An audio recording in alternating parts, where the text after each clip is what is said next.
Good morning lovely S family members. তোমাদের সাথে তো অলমোস্ট দেখা হচ্ছে। কারা কারা? রিমি, তানিয়া দাস, বাণী মুখার্জি, অভিষেক নন্দন, সাথী আন্টি। এখন পুরো নাম মুখস্থ হয়ে গেছে। অলমোস্ট রোজ কথা হচ্ছে, বাট বাকিরা কোথায়?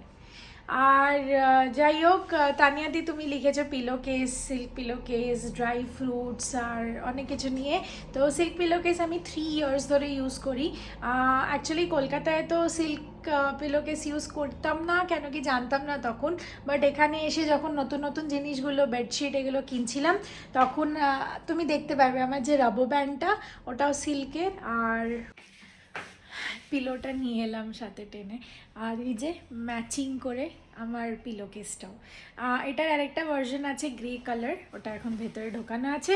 আমি খালি একটাতেই পিলো কেস সিল্ক পরাই, কেন কি একটাই মাথায় দিই, বাকি সব কটা তো আশেপাশে রাখার জন্য, কেউ এলে তাদের জন্য। তো তখন যদি কেউ চায় তাহলে আমি গ্রেটা পরিয়ে দিই, আর না হলে একটা দিয়ে পরানো থাকে, যাতে নোংরা না হয়ে যায় আর আমাকে বারবার কাচতে না হয়। তো যাই হোক, চলো এটা দিয়ে সকাল শুরু করছি। গরম জল করি। আজকে একটু দেরিতে উঠেছি, কেন আমি একটু ফ্রাস্ট্রেটেড ছিলাম, আমি ওটা তোমাদেরকে একটু পরে বলছি।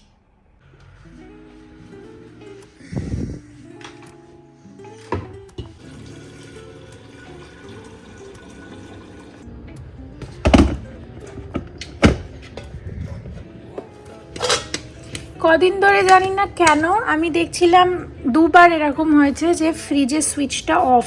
এবার মোস্ট প্রবাবলি কুক করেছে, কিন্তু আমি বুঝতে পারছিলাম না কুক করেছে কিনা, কেন কি আমি তো করতে পারবো না। আমি জানি এই সুইচটা দাবানো মানে টাক করে আওয়াজ হবে, আর এটা একটু টাইট থাকে, তো বোঝা যায় যে আমি অন্য নর্মাল সুইচ থেকে অন্য সুইচ বন্ধ করেছি।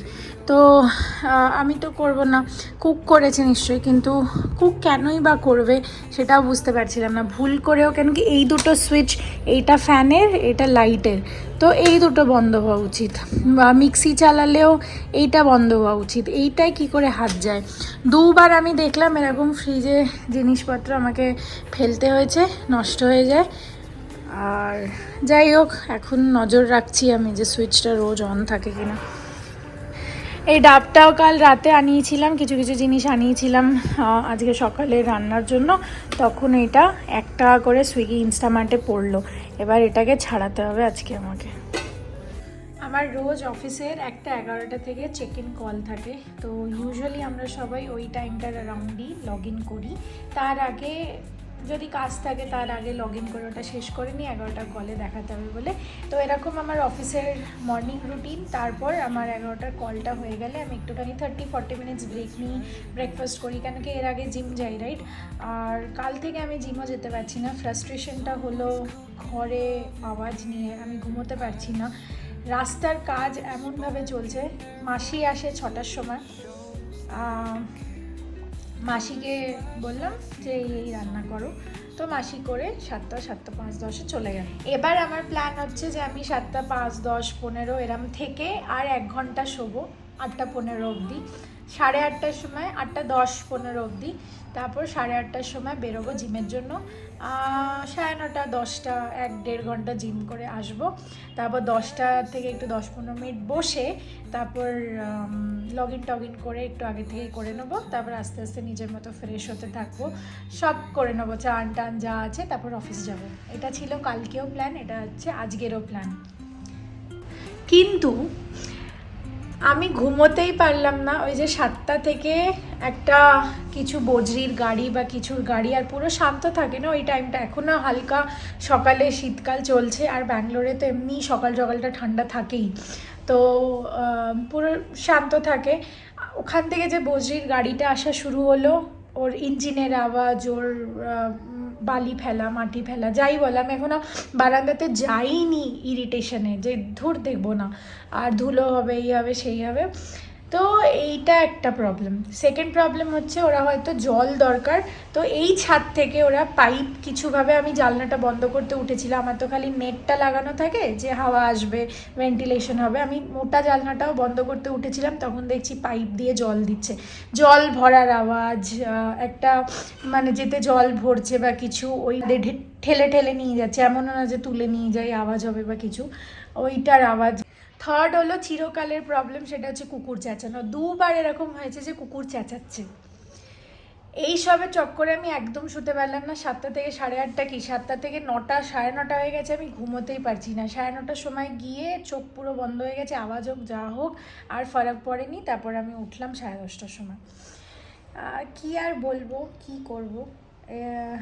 আমার খুব ইচ্ছা করছিল, আমি ঋষিকেশ দাকে হোয়াটসঅ্যাপে মেসেজ করলাম কি আপ জিম হওয়াও, আমাকে একটা ঘর খুঁজতেই হবে।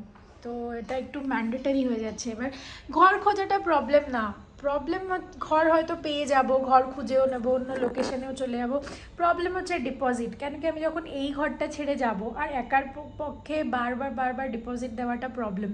আমি যখন এই ঘরটা ছেড়েও যাব, তখন আমার ডিপোজিট কাট হবে। একটা মাসের ডিপোজিট ওরা কেটে নেয়। তারপর আমি যখন অন্য ঘরে যাব, ওরা ওখানে কাটবে তো পরের কথা, কিন্তু আমাকে পুরো 1-1.5 লাখ যাই চাইবে ওটা তো দিতে হবে। তখন আমরা অ্যারাউন্ড 60-70,000 দিয়ে নেগোশিয়েট করে ম্যানেজ করে দিয়েছিলাম, কেন কি জাস্ট আফটার কোভিড ছিল। এখন তো পুরো 1-1.5 লাখ যাই চাইবে ওটা দিতে হবে, আর এখন ডিপোজিট আরও বেড়ে গেছে। আমার এই ঘরের কিছু খুব ভালো মেমোরিজ আছে, আর কিভাবে এই ঘরটাকে পেয়েছিলাম আমি জাস্ট এই 11টার কলটা করে নিই, তারপর আমি তোমাদের সাথে বলছি। ততক্ষণ আমি কিছু পার্সেল আনবক্সিং করেছিলাম, ওটা দেখে নাও। কয়েকটা পার্সেল এসছিল, তো ওটাই আনবক্স করেছিলাম, ওটাই দেখানো ছিল তোমাদের। হাইফেনের H স্ট্যান্ডস ফর কৃতি সেননের হাইফেন। ফাইনালি আমি এই ব্র্যান্ডটা থেকে অর্ডার করলাম, আর buy one get one offer চলছে। তোমরা প্লিজ দেরি করো না, যদি তোমাদেরও এরম ইচ্ছা থাকে অনেক দিন ধরে যে এই সিরামগুলো অর্ডার করবে, তাহলে ইটস দ্য রাইট টাইম। আমি অ্যাকচুয়ালি এই রাইট টাইমটাই খুঁজছিলাম, যে কোথাও কোনো সুইটেবল অফার চলবে তখন আমি নেব। তো 699-এ দুটো সিরাম আনিয়েছি। ফার্স্ট হচ্ছে গোল্ডেন আর গ্লো সিরাম, আর এর মধ্যে আছে হচ্ছে Kakadu plum, niacinamide, ceramides, peptide complex, alpha arbutin hydrating agents. প্রত্যেকটা সিরাম আমরা যা যা ইউজ করি। আর ডাবল শট রেডিয়েন্স লিফট, এটা তো তোমরা জানো, এটা অ্যাকচুয়ালি ওয়াটার আর অয়েলের কম্পোজিশন, নাড়িয়ে এটাকে ইউজ করতে হয়। এর মধ্যে mandarin, niacinamide, cica stem, bakuchiol, rosehip, কি নেই। তো দুটোই সিরাম খুব ভালো। আমি এই গোল্ডেন আর গ্লো সিরামটা ইউজ করব অফিস যাব যখন, এটা সানস্ক্রিনের অফিস যাব যখন, তখন এটা ইউজ করব। বাইরের সানের জন্য খুব ভালো হবে এটা, গোল্ডেন আর গ্লো লেখাই আছে। আবার বলছি, আমি কোনো স্পন্সর করছি না, but this is my personal recommendation. এগুলো প্রচুর হাইপড আপ হয়েছে অ্যান্ড ফর ট্রু রিজনস। তো তোমরা buy one get one offer আজকে লাস্ট, মানে এই ভিডিওটা যখন যাবে তখন লাস্ট হবে, তো তোমরা গিয়ে চেক আউট করতে পারো। চলো, কল তো শেষ হয়ে গেছে। ইউজুয়ালি এটা অফ করি, তারপর এটাকে তুলি। আজকে ঝটপট তোমাদেরকে রান্না দেখিয়ে দিই। পালক চিকেন হয়েছে। পালক খেতে আমার খুব ভালো লাগে, তার জন্য আমি চেষ্টা করি সব কিছুতেই পালক দিয়ে দেওয়ার। আর মাসি এখন প্রো হয়ে গেছে, আমি বলতে বলতে নিজে করতে করতে শিখে গেছে। এটা হচ্ছে সুজির হালুয়া, আমি বলেছিলাম একটুখানি হালুয়া করে দিতে, একদম অল্প, বেশি না। আর এখানে হচ্ছে পনির, আলু, কপি, মটর দিয়ে তরকারি। ঋষিকেশ তো অফিস গেছে, নিজের টাইম মতো জিমও গেছিলো, অফিস গেছিলো, কেন কি ওপরের দিকে ওই দিকটা ঘর, তো অতটা আওয়াজ যায় না। আমি আর একটু নিচে, সিলিং হাইট তো অনেকটা, তো অনেকটা ইম্প্যাক্ট পড়ে যায় আওয়াজের উপরও। যাই হোক, তো খেয়ে চলে গেছে অফিস। আমি কি করব আমি দেখি, হয়তো অফিস যাব না, কাজের খুব প্রেশার আছে। এখন বসবো, তোমাদের সাথে একবারে বিকেলে দেখাবো। আর হ্যাঁ, আমার স্টোরিটা শোনার জন্য ওয়েট করো না, অ্যাবাউট দিস হোম। এর সাথে অনেক মেমোরিজ আছে সিন্স ডে 0, যবে থেকে আমি এটাকে খুঁজেছি, তো তোমাদের সাথেও শেয়ার করতে চাই। তো প্লিজ বিকেলে করব, একটুখানি কাজে বসছি, যদি টাইম না হয় তাহলে তোমরা একটু পরে দেখো। অফিসের কাজ কমপ্লিট করলাম, করে একটুখানি হাঁটতে গেছিলাম, কেন কি জিম মিস হয়ে গেছিলো। আর প্রপার জিম 1 ঘন্টা 1.5 ঘন্টা করার মতো আমার কাছে টাইম নেই, অফিসের একটুখানি প্রেশার আছে। আমি তোমাদের বললাম কালকে কিছু জিনিস স্টেক হোল্ডার্সদের দেখাতে হবে, তো ডেলিভারি আছে। যাই হোক, ওটা তো ইউজুয়াল, BAU বলি আমরা অফিস টার্মে, বিজনেস অ্যাজ ইউজুয়াল, ওটা তো চলতেই থাকবে। কিন্তু তোমাদেরকে স্টোরিটা বলার ছিল।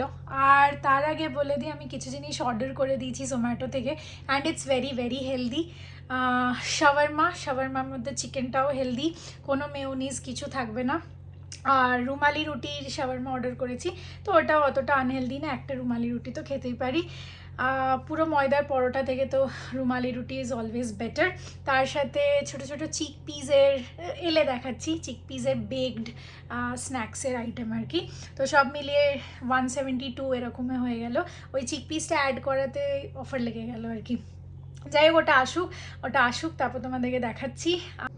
স্টোরিটা হলো যে আমি যখন ব্যাঙ্গালোরে আসি তখন পুরো ফ্রাস্ট্রেট হয়ে যায়, সবাই 1-1.5 লাখ টাকা ডিপোজিট চাইছে, কোথাও পাচ্ছি না ঘর, সব কটা ফুল। তখন না কোভিডের জাস্ট 1 বছর পরে তো সবাই ব্যাঙ্গালোর ফিরে গেছে, আর এক সেকেন্ডে ঘর বুক হয়ে যাচ্ছিলো। তো আমি, প্রীতম আর একটা দাদা ছিল, কে ছিল আমার এখন মনে পড়ছে না, আমরা 3 জন মিলে ঘর খুঁজছিলাম। আবার প্রীতম আর ঋষিকেশ আলাদা মিলে 2টো ঘর খুঁজছিল, কেন কি প্রীতমরাও থাকবে। তখন বেসিক্যালি রোহিত, শুভদীপ, প্রীতম আর সুপর্ণ, এই 4 জনের জন্য একটা 3 BHK দরকার ছিল, যেটা ওরা পেয়েও গেছিলো পরে। আর আমার একটা 1 BHK দরকার ছিল। তো এই দুটো সাইমালটেনিয়াসলি ওরা ফেজে খুঁজছিল। আমি যখন আসি তার আগে থেকেই প্রীতমরা খুঁজছে আর কি, দুটোই। তো 3 BHKটা ওরা পেয়ে গেছিলো, ওটা সোসাইটির মধ্যে জাস্ট এই কাছেই ছিল। তোমরা তো জানো যারা অনেক দিন ধরে আমাকে দেখছো, কাছেই ছিল 3 BHKটা, ওখানে যেতাম। কিন্তু যে আরেকটা 1 BHK ওটা কিছুতেই পাচ্ছি না। সবাই বলছে 2-3 মাস পর খালি হবে। তো কেন কি তখন অত ইজিলি লোকেরা জাস্ট এসছে, নিয়েছে, তো অত ছাড়বেও না। তো পিজিতে 2-3 মাস থাকার মতো আমার ইচ্ছা ছিল না। তো এসে প্রথমে ওই স্পাইস গার্ডেনে পিজিতেই উঠেছিলাম, ওটাও প্রীতমই বুক করে দিয়েছিল, তো ওখানে ছিলাম। কিন্তু যখন এই দিকে আসি ফ্ল্যাট দেখতে, কেন কি স্পাইস গার্ডেন থেকে কুন্নাহালি মুনেকোলাল লোকেশন খুবই কাছে। তো দাঁড়া আমি রেখে কথা বলি। তো কুন্নাহালি লোকেশন থেকে মুনেকোলাল লোকেশন, তো স্পাইস গার্ডেন থেকে মুনেকোলাল লোকেশন খুবই কাছে। তো প্রথমে এখানেই এসছি ন্যাচারালি, আর কোথাও দূরে হোয়াইটফিল্ড আর ওই সব জায়গায় যাইনি দেখতে। এখানে এসছি যখন, তখন এই এরিয়াতে প্রীতম, সুপর্ণ সবাই আগে দেখে গেছিলো।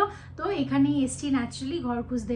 সকালে আমরা একটা ঘর দেখলাম, সকালে 3-4টে ঘর দেখেছি। প্রথমে একটা স্ট্যান্ডঅ্যালোন ফ্ল্যাট, ওরা বললো 15-20 মিনিট মে বলিয়ে, নাহলে এটাও চলে যাবে, অলরেডি একটা পার্টি দেখে গেছে, আর ওরা একটা কাপল, তো নিতে তো অসুবিধা নেই, অত ভাবতে হবে না, তোরা নিয়ে নেবে। তো ওখানে একটা ছিল। তারপর আমরা পূর্বা রিভিয়েরা বলে একটা সোসাইটি আছে, আর ওটা খুবই কস্টলি, ওখানে ডিপোজিট চাইছে 1.5 লাখ টাকা, আর বলছে যে এরকম এরকম রেন্ট। তখন 30,000-35,000 চাইছিল 1 BHK ওর মধ্যে। এখন তো ওটা 45K হয়ে গেছে নিশ্চয়ই। তো তখন আমি কাঁদতে শুরু করে দিয়েছি যে কেন খুঁজে পাচ্ছি না।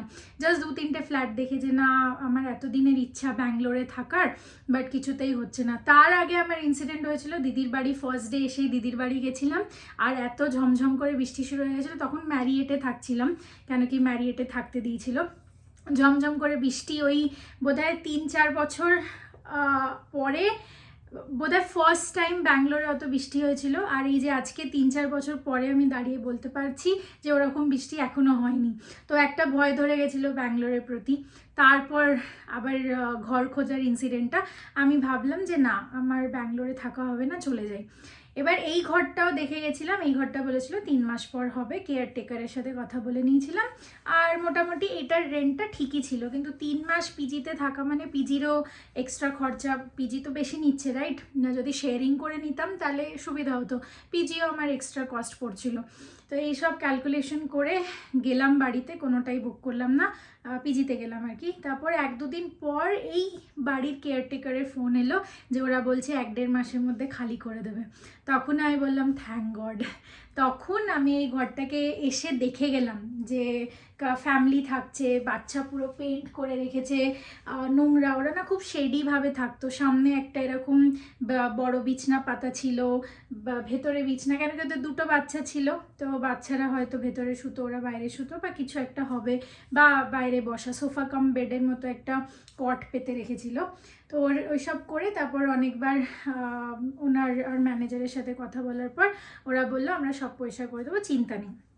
এখন যখন দেখি 3-4 বছর পর কি হয় না, এই দাগের লাইনগুলো বোঝা যায়, কেন কি পেনটা আস্তে আস্তে অ্যাবজর্ব হচ্ছে, তো একটু ডার্টি লাগে। বাট ঠিক আছে, আর 1-2 বছর চালিয়ে নেওয়া যাবে।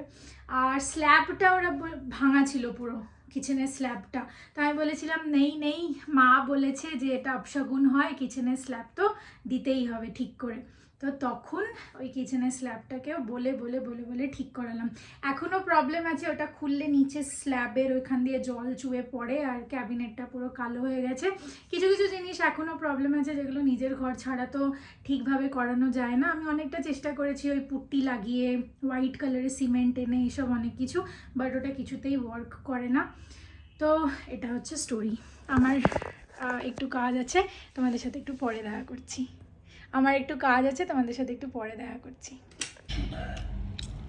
আমার খাবারও এসে গেছে। এই যে চিকপিসের, এটা ভেতর থেকে দেখাচ্ছি, দেখো একদম বেকড, ফ্রাইড কিছু নেই। আর এটা হচ্ছে শাওয়ারমা। একটা বাইট খেয়ে দেখলাম ইটস ইয়াম।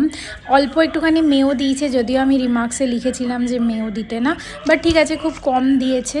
আর ভেতরের চিকেনটা আফগানি চিকেন, তো ওটাও হেলদি, বেশি কিছু মশলা বা স্পাইসেস বা তেল দিয়ে করা না।